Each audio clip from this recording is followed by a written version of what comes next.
Assalamualaikum warahmatullahi wabarakatuh. Kami dari kelompok 10 akan menjelaskan tentang manajemen produksi. Pertama-tama, perkenalkan nama saya Saini Oktavia Wijaya, lalu rekan saya bernama Maya Eka Hamida, ketiga Nia Belinda Puspitasari, dan keempat adalah Ahmad Marsudianto. Selanjutnya, pengertian manajemen produksi. Manajemen produksi merupakan sistem penataan yang mengatur produk belum jadi menjadi produk yang siap dipasarkan ke konsumen. Dalam hal pengelolaan manajemen produksi tergantung jawab untuk mengawasi proses agar hasilnya sesuai dengan perencanaan. Ketika proses berjalan baik, maka mudah bagi perusahaan untuk menentukan keputusan seperti produk mana yang baik diluncurkan ke masyarakat terlebih dahulu. Manajemen produksi juga berperan dalam mengelola persediaan barang, jadi mengatur jadwal produksi yang mengoptimalkan penggunaan mesin dan peralatan. Tujuan akhir dari manajemen produksi adalah mencapai produksi yang berkualitas tinggi, efisien, dan tepat waktu, serta memenuhi kebutuhan pelanggan. Tujuan manajemen produksi. Tujuan dari manajemen produksi: 1. Mengelola sumber daya manusia agar dapat memaksimalkan kemampuan dengan tugas yang diberikan. 2. Mengatur tenaga kerja agar sesuai dengan keahlian masing-masing. 3. Mengelola alat produksi mulai dari pembelian hingga perawatan agar tidak terjadi kerusakan.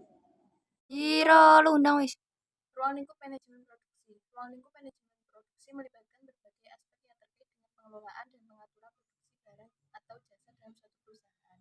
Ada beberapa elemen yang termasuk dalam ruang lingkup manajemen produksi, yaitu desain produk.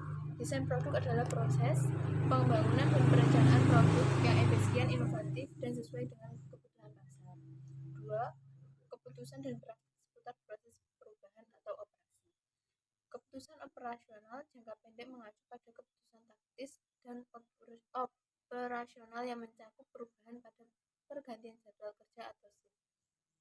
Jadwal pengiriman input ke subsistem pemrosesan, anggaran produksi, dan jadwal pengiriman output ke pelanggan atau penyelesaian produk.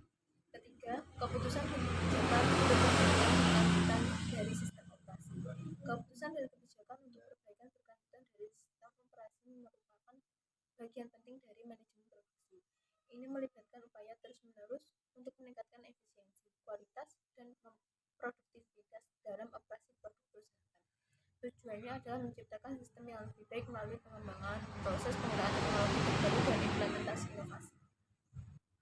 Pada produksi pesanan, pembuatan produk berdasarkan pesanan pelanggan sehingga produk yang diproduksi cenderung beragam dan tidak standar.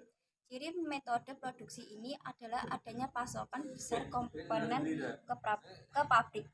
Tersedia satu area produksi tertentu dalam skala besar atau pembuatan penggunaan bahan atau peralatan khusus. Produk berkaitan dengan pembuatan produk secara berulang. Biasanya jumlah produksi barang sudah diketahui di muka. Sistem BAT memungkinkan pekerjaan produksi dibagi dalam beberapa periode. Satu periode fokus pada satu operasi. Selesai pada satu tahap operasi, berlanjut ke operasi berikutnya sampai produk akhir selesai. Lalu produksi massal. Produksi massal fokus pada kegiatan produksi skala besar guna menyediakan pasokan barang tertentu secara berkelanjutan. Setiap proses harus dilalui dan segera berlanjut ke tahap berikutnya. Sesegera mungkin, produksi berkelanjutan cenderung berjalan progresif. Artinya, produk terus melalui beberapa tahap hingga didapat produk akhir. Lalu, fungsi manajemen produksi. Fungsi manajemen produksi dibagi menjadi 4 bagian, yaitu perencanaan. Sebelum melakukan proses produksi, maka perlu perencanaan yang matang. Jika perencanaan dapat dilakukan dengan baik, hal tersebut akan membantu perusahaan dalam meminimalisir biaya produksi. Lalu yang kedua, jasa pendukung. Ini adalah jasa yang digunakan untuk menunjang proses produksi. Fungsi yang kedua ini biasanya digunakan untuk menetapkan metode mana yang baik untuk produksi, agar hasilnya sesuai dengan tujuan perusahaan. Lalu yang ketiga adalah proses pengolahan. Fungsi yang ketiga ini sangat penting karena digunakan untuk mengolah produk. Dalam prosesnya biasanya memanfaatkan sumber daya secara efektif dan lebih efisien. Lalu keempat adalah pengawasan. Agar tujuan perusahaan terencana dengan baik, maka dibutuhkan pengawasan. Hal ini berfungsi untuk menjamin supaya proses produksi mengikuti ketentuan yang berlaku. Aspek manajemen produksi. 1. Perencanaan produksi. Perencanaan ini dilakukan agar proses produksi berjalan dengan lancar. Ketika hendak melakukan perencanaan, maka harus ada keputusan awal yang perlu diambil. Sebagai contoh, menentukan bahan baku, supplier, kuantitas, dan kualitas produk. Kedua, pengendalian produksi. Tahapan kontrol menjadi penting agar proses produksi berjalan sesuai rencana. Dalam pengendalian produksi terdapat 3 hal yang harus diketahui, yaitu membuat perencanaan, menentukan target pasar, dan menyusun jadwal kerja. Adanya pengendalian dimaksudkan agar proses produksi sejalan dengan tujuan perusahaan. Ketiga, pengawasan produksi. Ini hal yang cukup penting di dalam manajemen produksi, yaitu pengawasan.